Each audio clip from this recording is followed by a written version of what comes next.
Stellantis, objectif 8 millions de ventes de voitures électriques. Le groupe Stellantis prépare son virage vers l'électrique, et le moins qu'on puisse dire, c'est qu'il ne manque pas d'ambition. Le grand plan d'électrification de Stellantis se précise, le groupe quatrième force du monde, grâce à l'alliance des Français de PSA et des Italo-Américains de FCA, mise gros sur le tournant de l'électrique. En juillet 2021, Carlos Tavares, PDG du groupe, avait annoncé 4 nouvelles plateformes et des objectifs ambitieux. On en sait déjà aujourd'hui un peu plus sur ces aspects de la stratégie de Stellantis. Les objectifs d'électrification du groupe sont plus ou moins ambitieux selon les différentes marques.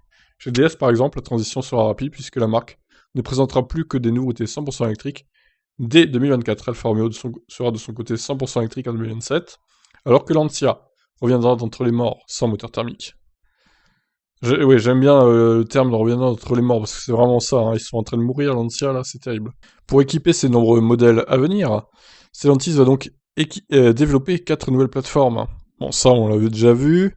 Et d'après le chef de Stellantis en Italie, Santo Ficilli, les objectifs techniques sont pour le moins ambitieux. 800 km d'autonomie, 2 secondes pour abattre les 0 à 100, 482 km d'autonomie récupérée en seulement 10 minutes. Les ingénieurs vont avoir du pain sur la planche. Ah ouais, ça rigole pas là, hein. Pour la plateforme la plus chère et la plus performante, on va dire. Surtout, les objectifs de vente sont à la hauteur. Ces 4 plateformes sont conçues avec un haut niveau d'interchangeabilité et de partage de pièces. De cette façon, chaque plateforme pourra être capable d'être produite à 2 millions d'exemplaires chaque année. C'est au total 8 millions de voitures électriques produites par an. Eh ben, c'est un objectif très ambitieux, mais franchement, si ça se révèle être vrai, bah bravo. Alors évidemment, ils disent pas à quelle année ça sera 8 millions de voitures électriques produites par an, hein. Ça sera pas avant 5 ou 6 ans minimum, je pense, le temps qu'ils mettent tout ça en place.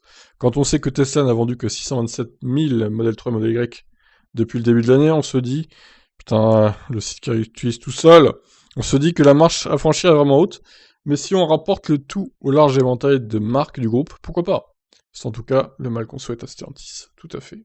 Bah, des objectifs ambitieux, certains diront peut-être un peu irréalistes, à court terme du moins. Maintenant, faut penser à moyen et long terme, donc bon, on attend de voir hein, ce que ça va donner tout ça. J'espère que c'est pas que des effets d'annonce, quoi.